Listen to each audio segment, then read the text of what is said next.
On ne réussit pas par hasard. On ne devient pas fort par hasard. On ne devient pas grand par hasard. Bien-aimé, pour savoir où tu vas, tu dois savoir d'où tu viens. Il est très important de comprendre que nos parents sont très importants. Oui, bien-aimé, j'aimerais te dire d'honorer ton père. Tu dois honorer ta mère. Tu dois honorer, oui, même un tuteur. Parce que pour toi, ta mère aujourd'hui, c'est une tutrice, c'est un tuteur. Peu importe, tu dois les honorer. Je ne m'arrête même pas aux parents biologiques. Je vais un peu plus loin.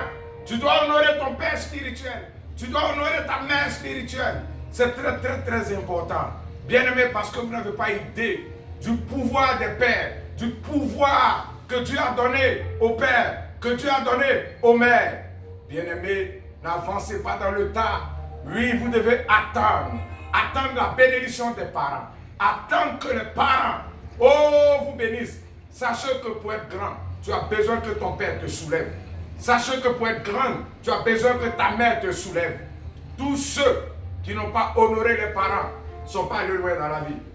Parce que, bien-aimés, Éphésiens chapitre 6, le verset 2, nous demande d'honorer nos pères et nos mères. Et c'est le premier commandement qui est suivi d'une promesse. Et vous connaissez la suite. On dit enfin que tu aies longue vie et que tu sois béni. Ne joue pas avec ça. Ne joue pas avec, oui, le fait d'honorer les pères, de respecter les parents. Oh, c'est très important. Bien-aimé, quand tu honores un père, il déclare des paroles sur ta vie. Tu honores ta mère, elle déclare des paroles sur ta vie. Et tu iras là où eux, ils n'ont pas pu aller. Tu iras là où ton père n'a pas pu aller. Tu iras là où ta mère n'a pas pu aller. Tu feras ce qu'ils n'ont pas pu faire. Comprenez qu'il est très important. Aujourd'hui, tu vois des gens qui sont en guerre avec leurs parents. Sachez qu'un enfant n'a jamais raison sur son père. Peu importe ce que ton père te fait, tu ne peux pas avoir raison sur lui. Tu dois l'honorer. Si lui ne t'a pas aimé, toi fais ta part. Dieu va régler ça avec lui. Mais toi, tu ne dois pas hypothéquer ta destinée parce que ton père ne t'a pas aimé. Je vois des gens qui disent non, je n'ai pas reçu d'amour, je n'ai pas été comme ça, on ne m'a pas considéré. Bien-aimé, sachez que le mal qu'on vous fait aujourd'hui vous fera le bien demain. La plupart des champions, ce sont des personnes, des orphelins, des personnes qui ont été maltraitées, méprisées, des personnes qui ont été frustrées, froissées. Mais ça a créé une détermination en eux et ils sont devenus meilleurs. C'est pourquoi je dis, le mal que tu as aujourd'hui, tu feras le bien demain.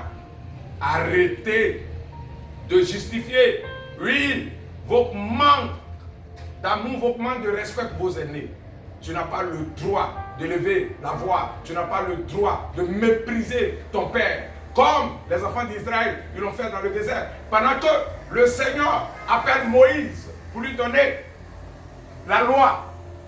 Qu'est-ce qu'ils font? Ils vont dire à Aaron, oh Aaron, toi, fais-nous un autre Dieu. Ce Moïse, car ce Moïse, nous ne savons pas ce qu'il vient de venir. Ils ont parlé de leur guide, ils ont parlé de leur père avec tant de mépris. Et nous savons la suite. Ils sont morts dans le désert. Bien-aimés, ne jouez pas. Parce qu'on ne choisit pas son père ni sa mère. Mais c'est l'Éternel qui choisit ton père ou ta mère. Oui, parce que Jérémie chapitre 3, à partir du verset 15, il nous dit, c'est moi qui choisis votre berger. Et je leur donne la sagesse, l'intelligence pour vous paître. Donc ça veut dire que lorsque Dieu choisit un père spirituel pour toi, Dieu s'assure qu'il est en lui les capacités, les potentiels qu'il te faut. Pas toi, tu vas aller choisir un père qui t'arrange, mais le père qui t'arrange ne pourra pas te conduire dans ta destinée. Ce n'est pas le père qui t'arrange qui est ton père, mais c'est le père qui te dérange qui est ton père. Parce que la plupart du temps, les gens se fient sur les défauts des autres. Même s'il a des défauts, Dieu va traiter ça. Mais toi, un enfant, comprends que ce Dieu me l'a donné. Dieu est sage, Dieu ne s'est pas trompé. Je dois l'honorer, je dois le respecter, je dois le goûter parce que sa bénédiction, ma bénédiction du moins, c'est rattaché à sa vie. Bien-aimés, écoutez, honorez vos parents, élevez vos parents, parlez de vos parents avec fierté. Oui, je n'ai pas dit de prendre son père ou sa mère comme Dieu. Non. Non, tes parents ne doivent pas occuper la place de Dieu dans ta vie. Oh oui, mais le Seigneur lui-même te demande d'honorer tes parents. Je veux dire à quelqu'un, celui qui n'a pas de père n'aura pas de repère et il va se perdre. Celui qui n'a pas de mère non plus Oh, s'en mêle et devient mère. Comprenez ces choses. Comprenez ces choses. Honorez vos parents. Élevez-les. Et vous serez des champions. Vous irez loin dans la vie. Vous allez avoir longue vie. Vous serez bénis. Il n'y a rien de tel. Quand ça ne va pas, tu retournes vers ton Père spirituel et qu'il prie pour toi. Quand ton Père est avec toi, bien-aimé, tu es sauvé. Je vais dire à quelqu'un ici, pendant que je suis en train de parler, peut-être que ton Père spirituel n'est plus de ce monde, mais tu peux te reconnaître à une personne. Oui, tu peux t'approcher. Tu prends quelqu'un, un homme de Dieu qui a impacté ta vie, un homme de Dieu qui craint Dieu, tu l'approches, tu dis, papa, j'aimerais que tu sois mon Père. Il va prier pour toi, ça se fait. Si quelqu'un aussi est orpheline, qu'elle n'a pas de mère ni de père biologique, tu peux t'approcher. Oui, vers une maman, vers même la soeur de ta maman. Mais ne reste pas comme ça, dis je m'en fous, je suis seul dans la vie. Tu n'es jamais seul dans la vie. Tu n'es jamais seul dans la vie. Il faut t'identifier dans quelqu'un. Il faut honorer quelqu'un.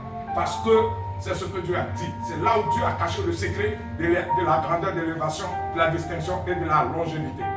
C'est ce message que j'aimerais donner à quelqu'un. Il faut honorer ton père. Arrête de critiquer ton père. Arrête de parler de ton père. Arrête de trouver ou bien de voir les défauts de ton père. Il faut cacher la nudité de ton père.